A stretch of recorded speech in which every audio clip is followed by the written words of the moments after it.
Hello crafters, welcome to G's Creations and this different view from my camera today. We're in my kitchen, excuse the mess. You'll probably hear the washing machine in the background, but I'm doing laundry as I'm doing this craft. Today we're going to be using some paper mache, so I'm going to be making up my paper mache mix with you in a little while. But we're also going to be using these crisp tubes or chip tubes, depending on how you call them in your neck of the woods. This is a Walker's brand crisp tube. It's called Stacks, so I'm going to use that. I've given them a clean out. So I've taken off the plastic lids and their cellophane topper. This is another one which is a store brand one, own brand, and I've cut it to size so I have the three different sizes. And we're going to change these into candle stands, and then I have a small Pringles tube, so that will work perfectly for the small one. So I'm going to make up a paper mache mix, and I am simply going to do the 1 part water to 1 part flour. So I've got a cup here and I'll use this same cup for the water. So I'm going to do 1 part flour, and this is just everyday plain flour, and I'm going to do 1 part water. I'm going to give that a mix up.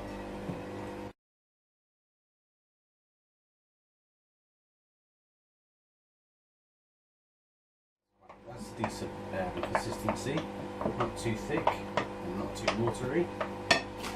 And then I've got some newspapers here, which I am literally just going to cut into strips, and I'm going to cut with the paper folded still, and I'm going to cut down its shortest width.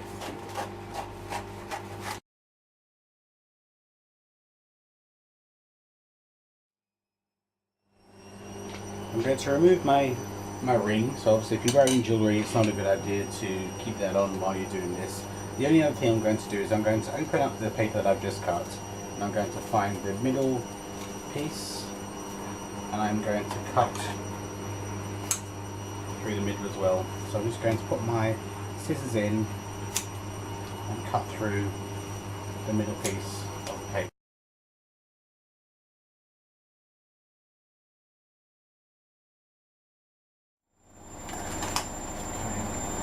I'm going to do the larger one with you on camera. Take this spoon out. So I'm going to submerge my paper into this lovely looky mess, and we are going to, oh my lord, slightly too much on that I think.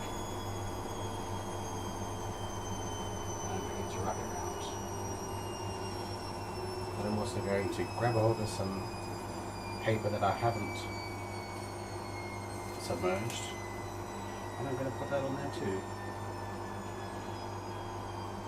I'm just going to continue to build up the layers, because these, when they're finished, are going to resemble, I am determined for them to resemble, some birch tree, birch bark candle stands. And I've done the painting technique. The painting technique I used is on my channel. I'll have that video linked so it pops out at the end. I'm not a big fan of getting my fingers all glucky and messy like this. So this is kind of turning my stomach as I'm doing this, but I think the end result is going to be so worth the mess and the horrible feelings you get. I haven't bothered to put anything down on my work surface because it's a kitchen work surface. It can very easily be cleaned, so I just didn't see the point. If you want to, then please do what feels better for you. A lot of these crafts, it's all personal preference. Do what you feel more comfortable doing. As you can see, I'm dipping my hand in and I'm smoothing the paper mache mix on top, as well as putting the dry paper all over it. Now when I get down to the bottom, obviously I want this paper mache to go all the way to the bottom, but I don't want it to take over the shape of the bottom and then my container won't lay straight. So I'm going to be very careful where I put the paper at the bottom of the tube. Don't worry about if you get this mix on the inside, because you can easily clean that up. This is a messy craft, but it's going to be so worth it. I am going to probably use all of this on this one tube, because I want this to have the texture you get with the birch trees. I want this to have a feel of bark. So I'm just going to continue to build this up, build this up, build this up, and then we'll let it dry overnight. But before I leave it to dry, I'm just going to continue doing this, and I'll bring what I think will be the end result to you. So I should fast forward this build up at the moment. I'm paying attention as I get to the top, because obviously I want some at the top here, but I don't want it to be so unlevel that you can't put a candle on it and it be stable. So I'm putting it across, and I'm just pushing the paper down and moulding it. It doesn't matter if it tears. Who cares if it tears? I'm going to be putting so many layers on this that it's not going to make any difference. And in fact, the tears will help with the feel of the bark. So don't stress.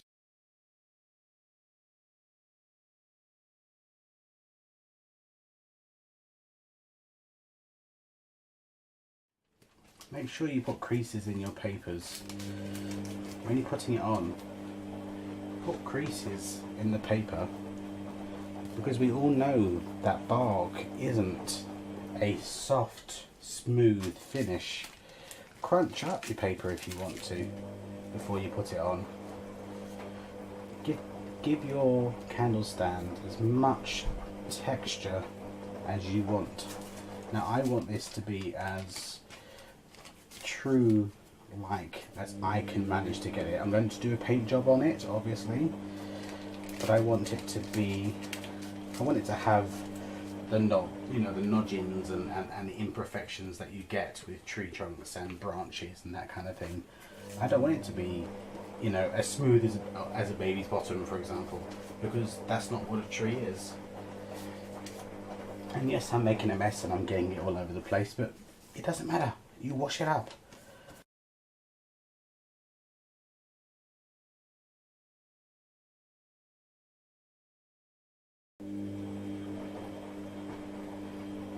I am tearing bits of this paper up and I'm balling it together and dipping it into the mix, and I'm putting it onto the candle stand and smoothing out the edges, because I want this to have bumps that you get on a tree branch.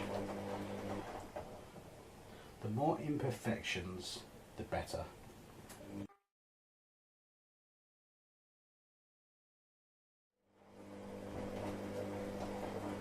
I'm going to move on to the next size, so we'll let that dry for a bit and then see if I need to go back to any of the places.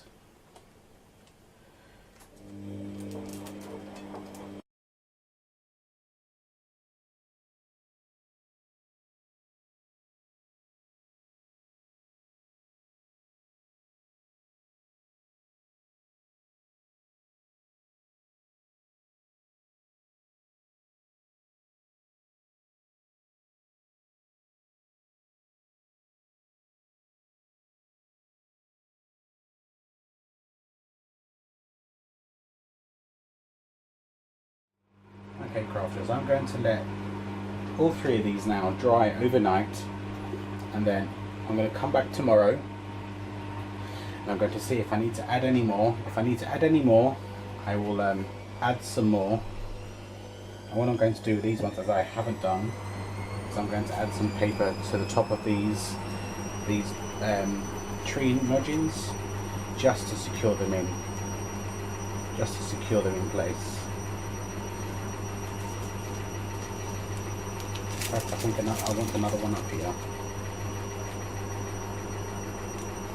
So I'm putting the knot, and then I'm covering that knot with paper mache to seal it in and to give it a seamless, flawless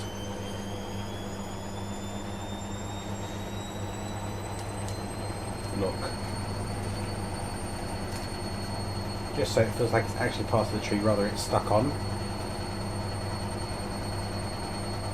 We don't want it to be flawless, but I want these knots to appear as if they are part of the tree rather than things stuck on. Okay, that looks good. Right, I'm going to leave them to dry overnight, or at least until this afternoon, because I'm recording this in the morning. So I'm going to let them dry until this evening. If I need to add some more, I'll add some more. If not, the next time you'll see this video, the next part of this video will be based on my craft desk upstairs in my bedroom. Hello crafters, we are back. Right, so this has been drying overnight and it's nice and solid, and I absolutely love the texture that you can see in it. I'm going to give it a really thick, and I'm literally going to dab and I'm going to paint. I'm going to cover this with a really good coverage of gesso, white gesso. Now mine is a brand called Graduate, and I'm going to paint it on, but I'm also going to be really thick and heavy-handed with it, because this would also help give it the branch, the bark texture that I'm looking for. So I'm going to continue to give this a good old coverage.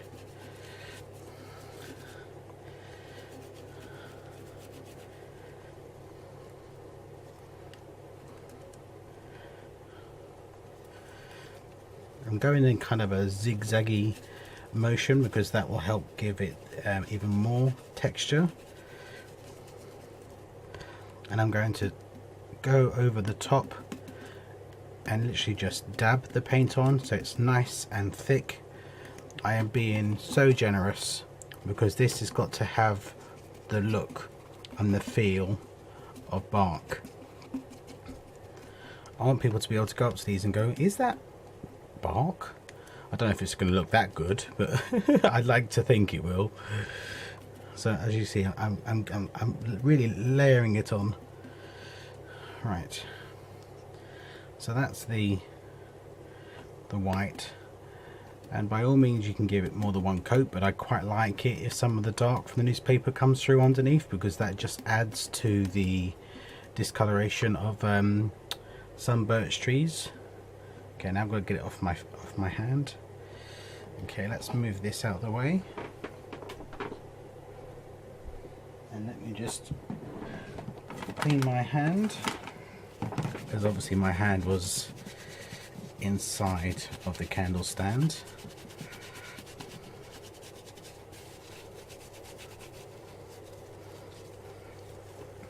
And while it's still wet, I have got some black ready mixed paint, and I have a fan brush, and I've got it poured out to the side here, you can't see it. And what I'm going to do is I'm going to tilt this back so you can see. Every so often I am going to dab lines throughout this birch bark, twig,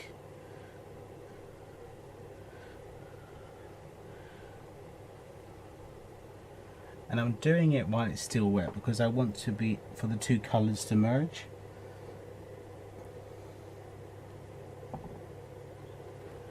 And I'm going to turn this tray around so I can get to other areas. I'm probably slightly out of your screen now, so just bear with me, crafters. I'm using this one here, going to elongate some of those black lines.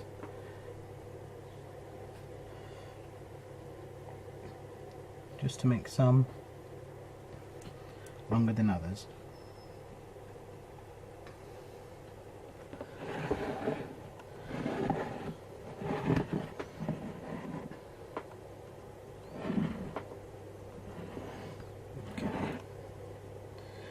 And then I've got some vintage photo distress spray. The bottle broke, which is why you see this here, and I'm going to spray that.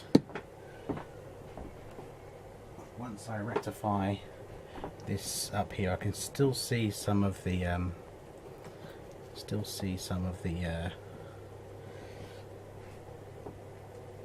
newspaper.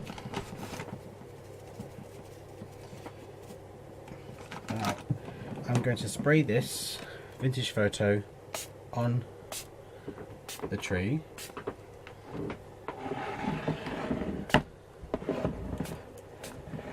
That's going to all need to dry, and then once it's dry I'm going to come back and we're going to give it some more painting techniques.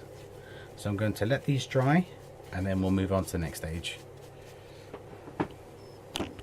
Right crafters, we are back. This has had time to dry and I love the texture on it. I really do. I'm really pleased with the way it came out, and I love all these kind of knots in the wood. Right, what next thing I'm going to do is I'm going to spray some of the distress ink into a wet baby wipe. I'm going to spray that into it, and I'm going to use that and I'm going to rub that into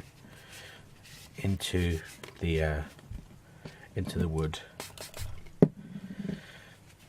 and I'm going to dab it.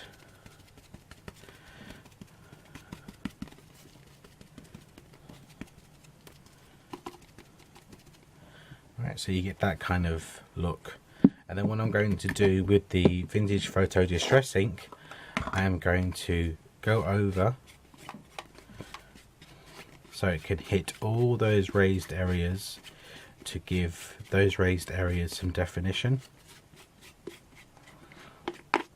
Obviously if you're going to put these outside in an area where they can get wet, or in an area where there's humidity, I wouldn't suggest you use the distress ink because it's not a permanent ink.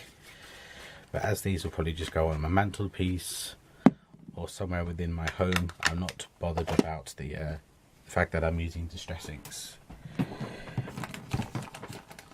You can use a sealant spray to seal that all in, or you could use Mod Podge. But if you're going to use Mod Podge, because the distress ink is not water, it is not waterproof, it's a water-based product.